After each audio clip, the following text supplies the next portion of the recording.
So we're going to run through some foundations, like in terms of how today will flow. In terms of equity, it's often a pretty complex topic, or it is, and not well known. So we'll run through some basics to kick us off, just to make sure everyone understands the jargon that I'm going to use throughout the presentation. Then we're going to dig into what valuation and dilution means, which is really important to understand how your ownership is going to shift as you raise. And then from there, we'll look at the different funding pathways Australians are using for pre-seed and Series A, and the instruments that you might hear about. And then we'll jump into employee equity. So how do you grant equity and ownership to your team and use that as a tool to motivate them? And then we'll also bring it together with a bit of some talk about capital raising, and then hopefully still have 15 minutes at the end for questions and answers, but also happy for people to jump in, flagging though, James, I can't see the chat anymore now that I'm presenting. So if anyone does have questions, I'm happy to be interrupted and dive into stuff as we go. So equity isn't just money. It's really the fuel for the growth and the way you motivate your team, and the thing that can create life-changing wealth, ideally. It's a super useful tool that founders can use to bring on experts and advisors whom you probably might not be able to afford the market rate for. So don't just take our word for it. You'll see it happening internationally and even at home now, which is exciting. So equity really is what we believe is the key that creates like that generational startup success. For context, the venture investing community in the US started in around the 1950s, post World War II. And you'll see that what's happening in the US startup ecosystem is that they're on that fifth or sixth turn of the flywheel. So the OGs were the PayPal mafia, and then you can see with their what brands that have been born out of that. So, for example, Reid Hoffman founded LinkedIn, Elon built Tesla and SpaceX, Chad Hurley, Jared Karim, and Stephen Chen were the founders of YouTube. Most of those are fairly controversial startups. You love or hate LinkedIn and the algorithm, but still super successful. And what we're starting to see in Australia is, that first spin of the flywheel. So with Atlassian alumni starting new ventures with their equity gains. For example, Ross Chilcott, who used to work at Atlassian, has now started Kind. And for example, like Skip Capital coming out of Atlassian. So you're seeing those people reinvest back into the ecosystem, which is super cool to see. So what is a cap table? So essentially it is a real-time record of who owns what within your startup. So it should have on it founding team, any investors that you have, any team members of employees that you might already have, any instruments that you maybe have raised through, whether that be a convertible note or a safe note.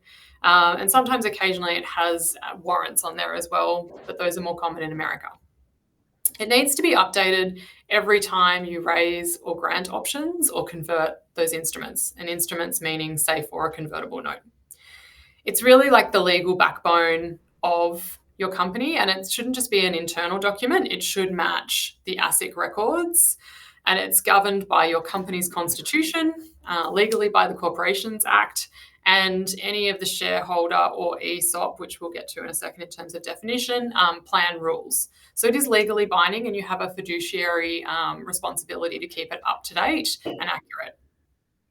And it is actually really important because it's something that investors will scrutinize during your due diligence, and a messy cap table is something they see as a red flag. It should be a single source of truth, and if it's wrong or your ownership math is wrong, then it's going to reflect badly on your ability to manage capital, both your own and anyone who's investing. In terms of how to manage it, we recommend, obviously, to use digital tools like Cake, and that way you can manage your cap table in real time. And you really want to think of it like kind of like a scoreboard. So it tells you exactly who is owning what within your company, and that will include all the different forms of equity. Investors really love clean, simple cap tables.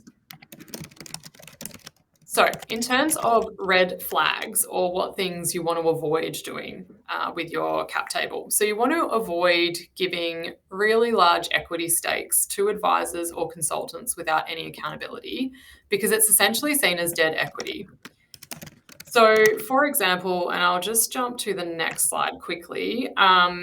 You want to think about, like, in terms of founder splits and founder vestings. This is a good example to talk through or explain, like, what does this debt equity mean? So, when founding teams come together, there's obviously a division or equity within the team. So, if it's two people, some people might go 50-50. Some people might be contributing a little bit more than the other. And so, therefore, it might be like a different level split. It's important that you really think about, like, what is actual fair in the relationship. So just because there's two of you, it doesn't mean that both of you may be able to give 50-50 contribution. And so you really want to make sure that whatever split you come up with in the founding team actually reflects contributions and not just friendship.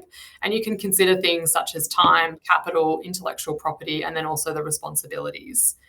So why we talk about all this, and then why you would then also show that you've vested your founder equity. So vesting will speak to more depth in just a moment. But when it comes to founders and actually vesting, you want to make sure that you spread that out over a certain period of time. So startups are generally like a 9 to 10 year commitment, and you really want to think about how are you representing that or ensuring the business's success when setting up the founder vesting.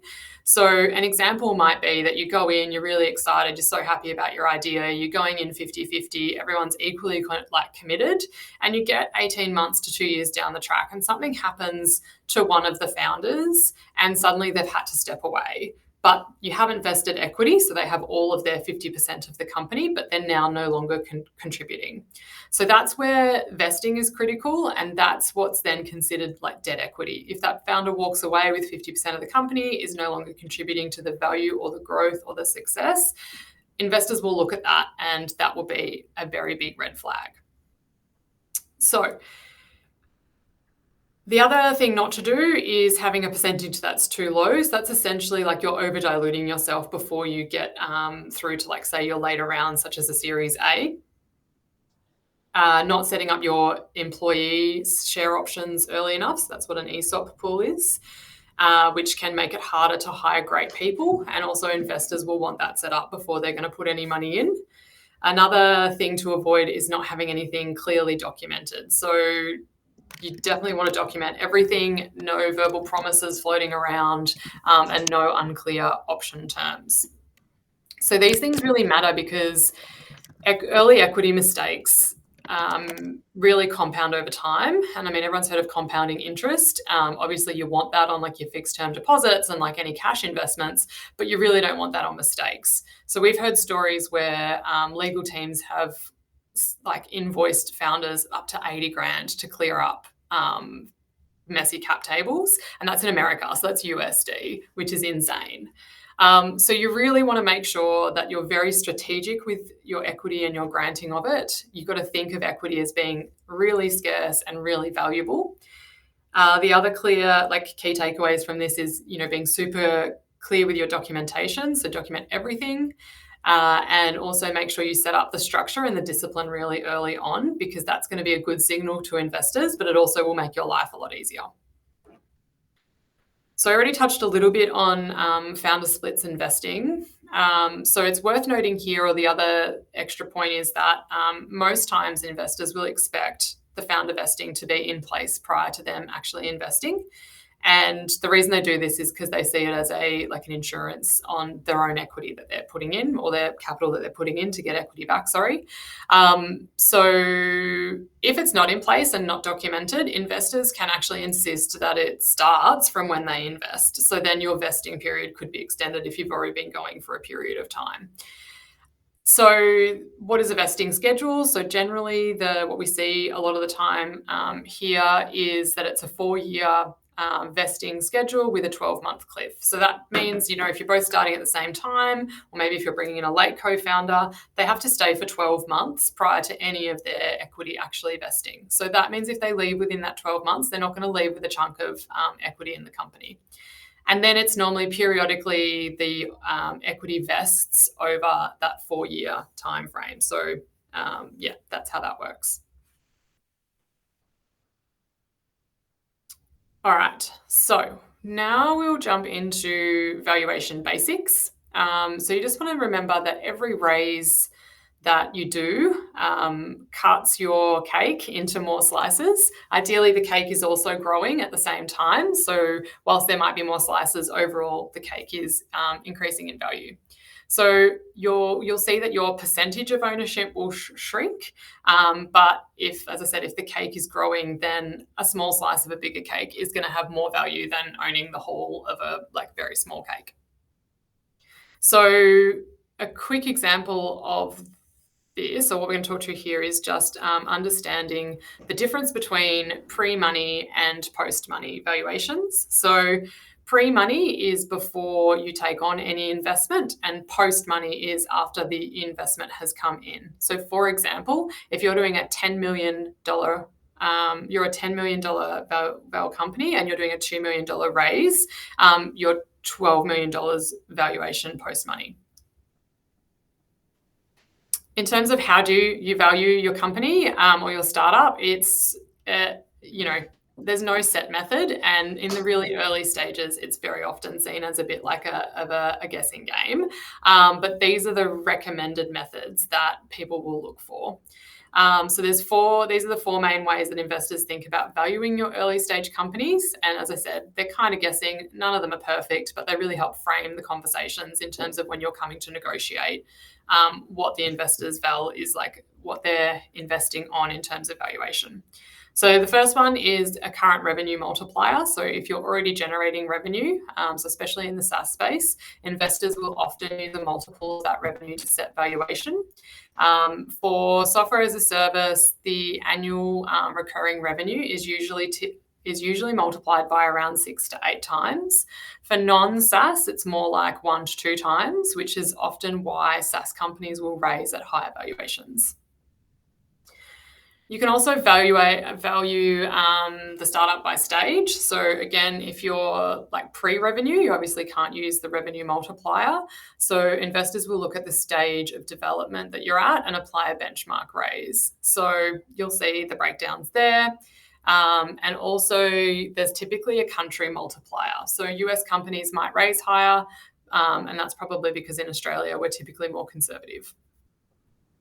The next method is the future valuation method. And this is about looking forward. What could this company be worth in 5 years? And then discounting it back to today. Investors often will target a 10x return on the money they're putting in. So if you want them to invest $1 million, they're going to be hoping you're worth 10 million in a few years. So it's almost like the valuation you put on creates a little bit of like a promised debt on the founder's part. They'll also factor in that dilution over time. So that's going to create a bit of a reality check on your growth expectations. The fourth method that's commonly used is called the Berkus method. And this one's often used for very early pre-revenue companies. And it values things like your idea, your prototype, your team, your relations, and your first customers. Each element could add around 500 grand. And if you've got all 5, then you can put yourself at a 2.5 million val. If you're further along with sales, you can sometimes double that. It's a pretty structured way of putting a dollar figure on the intangibles at idea stage. So yeah, the take home here is it's really not an exact science, and different investors will use different methods. What really matters is that you understand these terms so that when you are having conversations with investors, you have more of a context and an understanding of what they might be talking about. So dilution. So this is kind of what we're talking about in terms of like the cake is getting bigger ideally, but your piece may appear smaller in terms of percentage or actual equity size in terms of the number of shares or shares that you have. But essentially what it means is that as you issue new shares or new equity to investors or employees, each existing shareholder, so the people that were already in, so you're bringing in the new ones, these older ones that are already here will own a smaller percentage of the company because you have to take from somewhere to be able to give it somewhere else. So this isn't always bad, even though it sounds pretty bad, your percentage going down, because if the value of the company is going up, then the value of your stake can increase dramatically. So this bar graph demonstrates dilution in action. So you can see here at the seed stage, the company is raising $2 million on a $10 million post-val, and the founder equity is $7 million. So that's what it's worth, owning 70% of the company. Then as the stages go on, we'll skip across to Series C. So by Series C, the founder has been diluted by about 30%, and they're now raising another round, and it's $30 million on a $250 million post-money valuation. And now the founder value, you can see, is only 35%, but it's 35%, which equals 87.5 million. So it's a much bigger cake, even though the slice overall is half what they owned percentage-wise at the seed stage. Modelling is really key when mapping these things out in terms of dilution, because different types of funding, so your safe notes, your convertible notes, or any priced equity rounds, will affect dilution differently. And conversion terms, so when you're negotiating how you're taking the investment terms, so things like valuation caps or discounts can create hidden dilution. And so modelling is super key so that you can understand and not underestimate how much you're giving away. So for this instance, Cake or similar tools can run pre and post money valuation modelling, and I can show you a little bit more of that in a second. So I'm a really big fan of founders and their teams keeping as much equity as they can. I very much believe that investors or people with lots of money don't really need to make lots more money. So I really love the idea of your average founders and great people that are putting all this work and effort into building the successful startup, that they should take home as much of that as possible, and hopefully pay forward to their teams so that they're being rewarded for actually achieving this really epic thing. So one way to do that is to think about balancing that bootstrapping versus fundraising balance that startups often juggle. So in case anyone's unfamiliar with the term of bootstrapping, basically it just means building your startup without any external capital. And you're really there relying on personal savings, ideally customer revenue, some sweat equity, which I'll touch on a little bit later on how you can set that up, and any sort of grants or non-dilutive funding. It's really about doing more with less, and AI is really helping us do that, and maximizing your ownership while proving traction. It keeps you in control, so that's why it's really powerful, and there's not you'll have less investor oversight or dilution. It's really going to force you to be disciplined and give you that hyper focus on your product. It signals resourcefulness as well, which investors really respect later on. And some of Australia's most successful startups bootstrapped in their early years before going on to raise really big rounds. And so that actually included Atlassian, Canva super early on, as well as Safety Culture. So when would you consider raisings? Eventually, growth opportunities could outpace your available resources, and fundraising then becomes super valuable to you, because you might need to accelerate beyond your organic revenue. You have traction and capital is going to really multiply that growth, or you're entering a market where speed or scale is critical. But the key is to raise with leverage, ideally after you've validated your product and business model. So bootstrapping isn't don't raise at all, it's raise later and raise smarter. And the longer you delay taking on funding, the more you can improve terms in your own favor and keep that leverage and ownership of your startup. So if you use bootstrapping to hit clear milestones, such as MVP, your first 10 customers, 10K MRR, etc., that can really help you avoid raising simply to extend runway. You actually will then be raising just to achieve outcomes. So definitely build out your model with both paths in mind. So, when you are modeling and predicting the future of what you want to do with your startup, what if you raised 500 grand, but what if you didn't? So what do those two different alternatives look like? And you really want to make sure you think through the dilution modeling tools and use them to see what's going to happen if you raise now or in the future when you have more traction. And it's really worth exploring grants, your R&D tax credits, and the other non-dilutive options and support that we have, especially here in Australia. So in terms of the typical rounds that we see for raising, you have your standard pre-seed, seed, Series A, and Series B. So in Australia, the rounds are definitely leaner than what we're seeing over in the US. Pre-seed is usually coming from your angels, maybe some accelerators or grants. Your seed is sort of at that $1 million to $3 million, and it's often with early VCs. Your Series A is bigger, but it's still lean compared to the US. And efficient capital raising, again, is just like so key in Australia. So there's three main instruments when it comes to raising, and I'll definitely keep this as plain English as I can and very much speak to the Australian context. So the first one is a SAFE. A SAFE note is a simple agreement for future equity. So your investors will give you money now and they'll get shares later at a discount or capped valuation. And normally you would put in like a conversion term. So you'll see on the other side, so there might be a trigger event. So when does the SAFE note actually get converted in terms of when does the investor get their shares? That might be when you go into a priced round. If you're acquired, you IPO, or hopefully not, the company dissolves. So usually this is used for pre-seed and seed stage companies, and at that $250K to $2 million in terms of raising.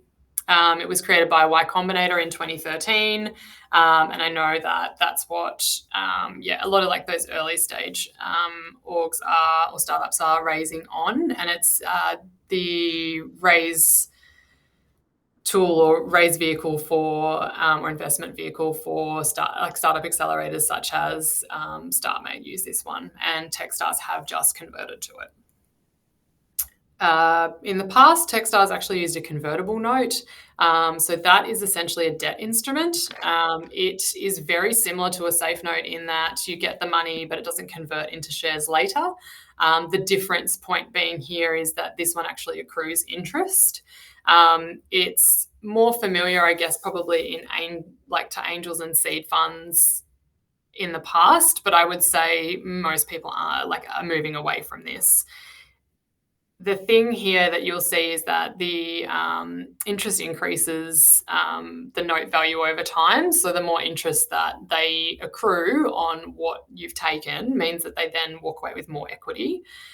It's very similar to a SAFE note, but slightly different in that it brings in that element of debt with you.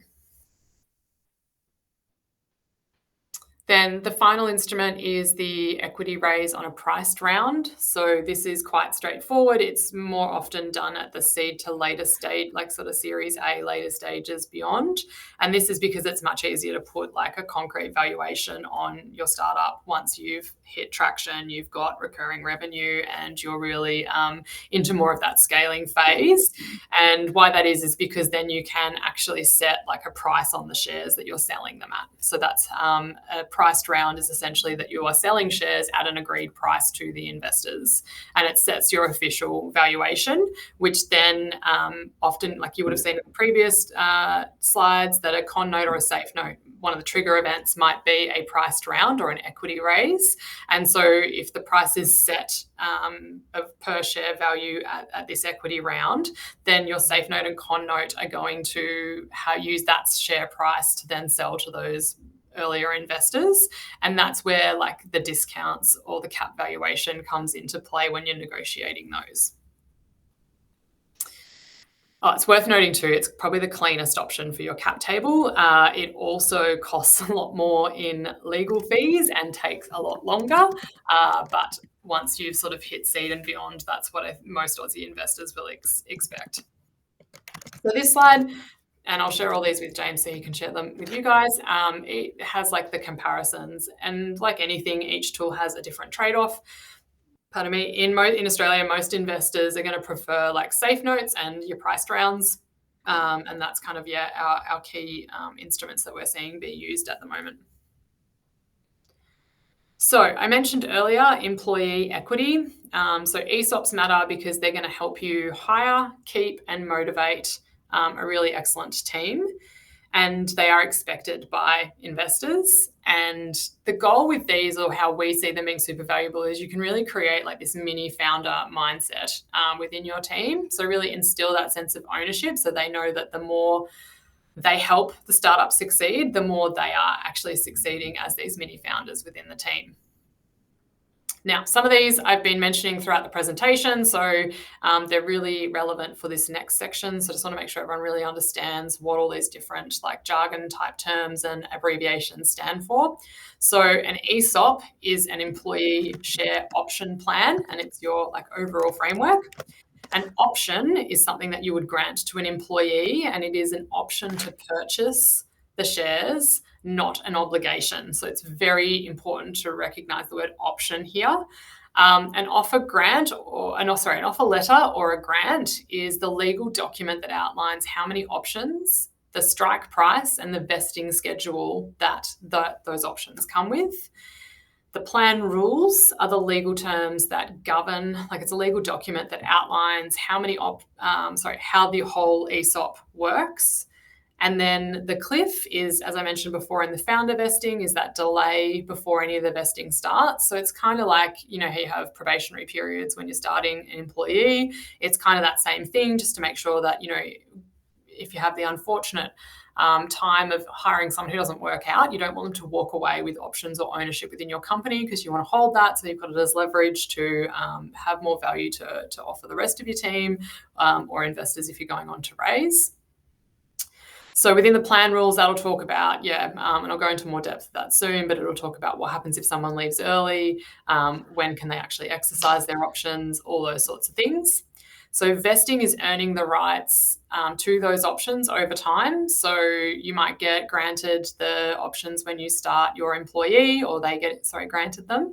And then you've got that 12-month cliff where none of them have vested. And then at that 12-month period, it's normally standard. What we see is customers then grant 25% of that overall offering. And then periodically, whether that's monthly, quarterly, however it works within your plan rules, is when the rest of those options keep vesting and keep getting vesting so that the employee has the option to exercise them.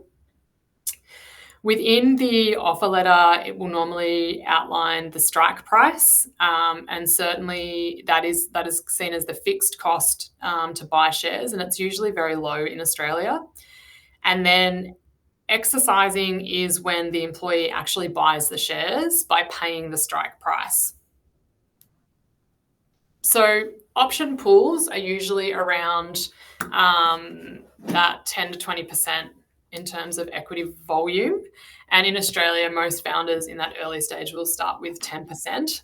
And generally, equity goes to all of the team. And what we see is that standard 4-year vesting period with a 12-month cliff. And it's important to know that you will top up your option pools generally with each round that you raise. So equity, it's really important to remember, is like super valuable. So you want to make sure that you don't waste any of it, which is where like the plan rules and the granting can be like super important to get right, or is. You got to remember that 10% of a option pool of a $10 million company is worth $1 million. So if you get to the point where you are $1 billion unicorn, like it's worth a lot of money. So that's really important, and you really want to use it to keep building that ownership culture within your team. So the other way you can use equity in the early stages is bringing on advisors. So I mentioned earlier on about sweat equity. So this is kind of where that fits. So Cake used this when we flipped up to the US. So we use this exact framework. This is from the Founder Institute, and it's a founder advisor standard template. So it's an agreement of how you would work together. It's got some great resources there in terms of how much you should give and when. And essentially how we used this was that we engaged advisors with really strong networks over in the US that helped us with our go-to-market over there. There was no way at the time that we could actually afford the salaries, but the equity incentives using this FAST agreement really helped accelerate our learning and gave us access to startup networks that we would otherwise never have had.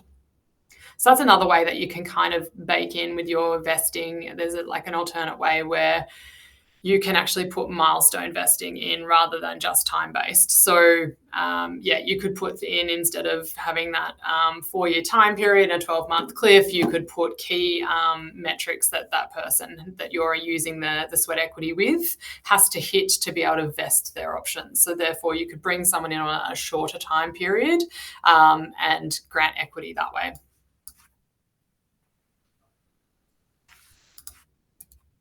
All right, so cap tables and capital raising. So let's jump into this. So this is going to talk a little bit more about the modelling that I spoke about earlier.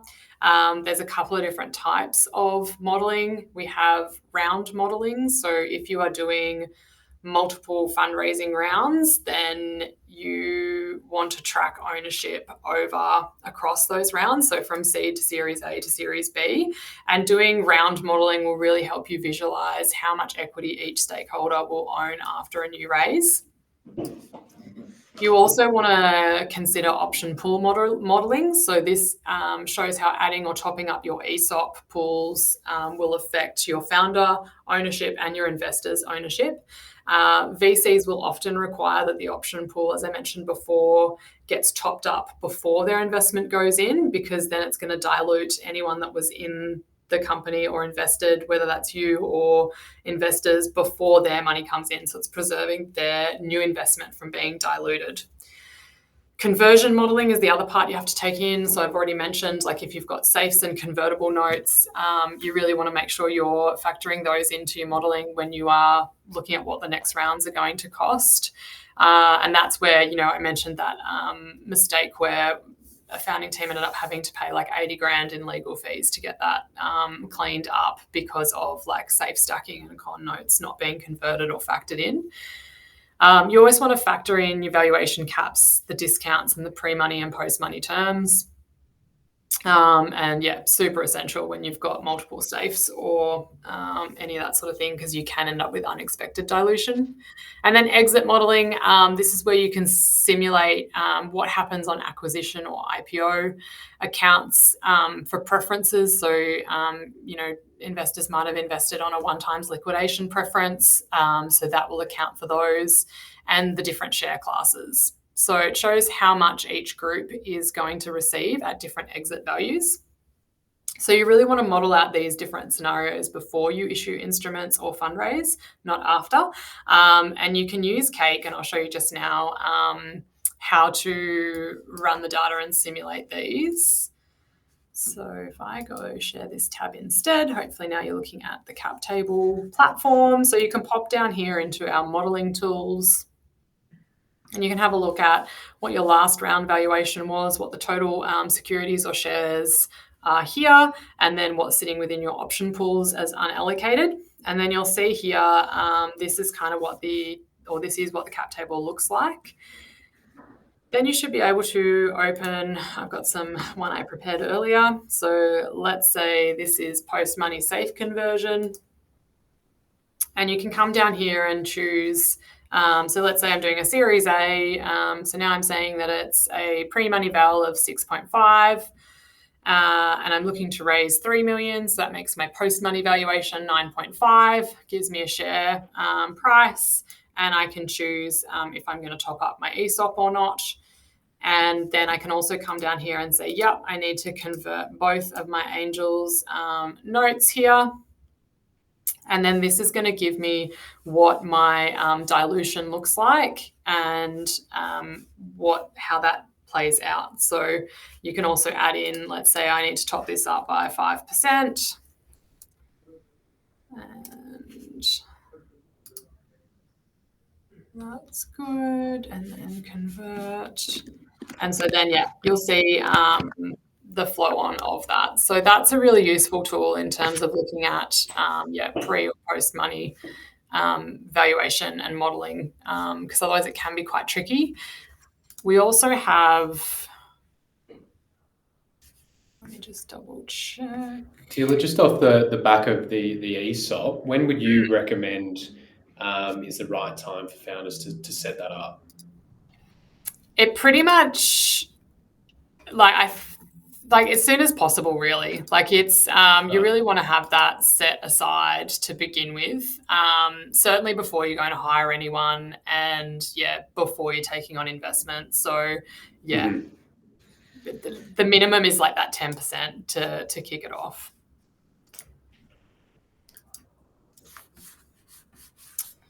All right, hopefully we're back on the slides. Cool. So that just shows you how you can use Cake to model out your cap table. The other way you can do it is through a spreadsheet. So this would be an example of how that would work, which is exactly the working example that I just brought up on the screen that I'd had set up in Cake as my demo account. So it's definitely possible to do it on a spreadsheet, but you really want to make sure you're super accurate. And essentially, Cake lets you model directly off your live cap table, so it avoids any of those manual updates. And you really it helps you remember to actually convert notes and things like that. So. And it's much prettier too than a spreadsheet, I think. So if that's your vote. But the important thing to remember here is that it's really can be quite costly if you make any mistakes. So that's where it's super important to have that stuff really set up, really clearly documented and really easy to understand. Model early and model often. So those are kind of the main things here. We have set up, just on that note, our Hyper-VC partner page. So within that, Cake has enabled you to have up to 5 stakeholders on your cap table for free. And then beyond that is when we've set up a discount code for Hyper-VC community members, so that if you elect to choose a paying plan, you get 10% off your first 12 months. And within that, we have a bunch of very robust templates that we've got set up, including a safe note, including your stock options letter templates, share certificates, employee equity agreement, and things like that. It's probably worth also showing you all, show this tab instead. The other thing that we have within here that we often get asked by founders is cool, I'm bringing on this person, but I don't know how much equity to grant them. So we have this benchmarking tool within the platform where you can choose, let's say I'm bringing on an engineer at a senior level and I am a Series A company. You can see here that the percentage that we're seeing in our data is 0.08% equity that they would receive. And then on that question, James, I do have another slide. Let me just quickly find it. On when to set up, where I dive into equity a little bit more.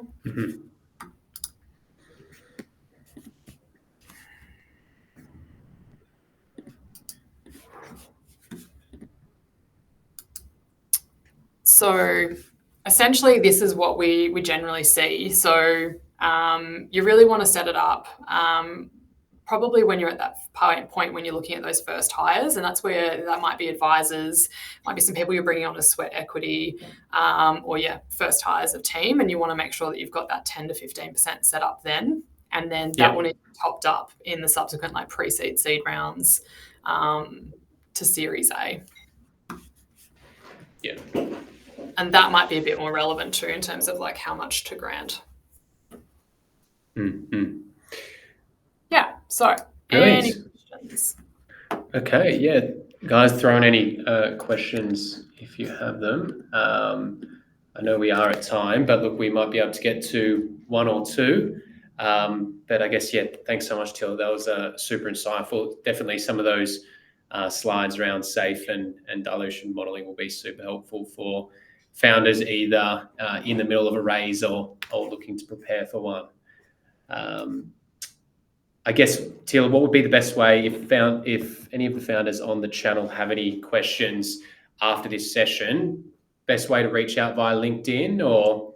Yeah, LinkedIn. I'm also happy to share my email so I can flick those over to you, or you already have them, James. So happy to connect on LinkedIn. Brilliant. And look, everyone, I'll be posting this session on our Apollo community as well as a recording, so you can look through it and share it as well. We might have a couple of questions coming in.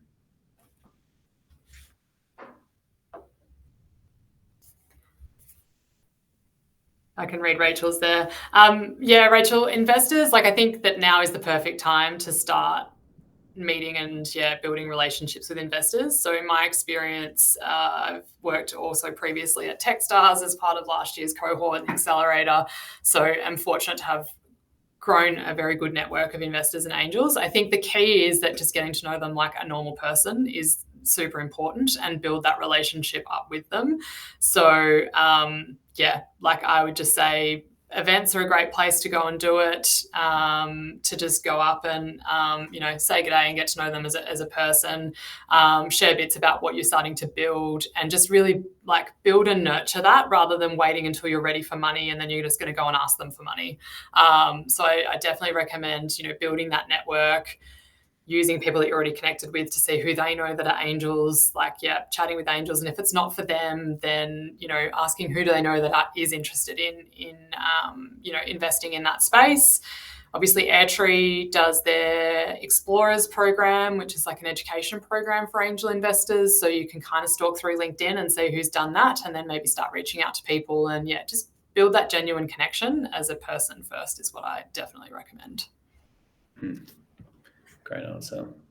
A question that commonly comes up, Teala, when I'm speaking to early stage founders is when they're working with a potential co-founder, but they haven't, or they're trying to assess whether their commitment is going to, be for long term. I guess, what are some of those questions or conversations you typically want to have with that potential co-founder before, going 50-50 or looking at the equity split? Yeah, it's a tricky one. It's kind of like dating, right? How do you work out who do you want to be in a relationship with? I think the things there are to be really clear on, what your values are yourself, and then also be super clear on how that filters into what your startups, what you see your startups' values being, because value alignment I think is really important. And then I think the other part is just being really clear on what your gaps are, because generally what you want in a co-founder is someone who can fill the gaps that you have within your skill set. And so you really want to make sure that you have good insight into what's missing, rather than, you might see a bunch of people I've got to go find a technical founder, so I've just got to find someone who's technical. So you probably want to maybe have some conversations with people that are tech and can help guide you in terms of what kind of technical founder you're looking for. And just being really clear on those things, I think, is a good place to start. And then obviously there's also got to be that, chemistry or vibe around the fact that you want to show up and work with that person. But it's very tricky. Definitely. So look, I think we'll wrap there. Teala, thanks again, obviously. Super insightful for all our founders. The best way to get in contact with you, Teala, as you mentioned before, through email and LinkedIn, and to access those resources as well. I'm sure you'll point them in the right direction. Anyone obviously looking for support with validation or the capital strategy side of things, definitely reach out to myself or someone here at Hyper. But I think, that's it from us, and we'll see you on the next one. Excellent. Thanks, everyone. Thanks, Teala.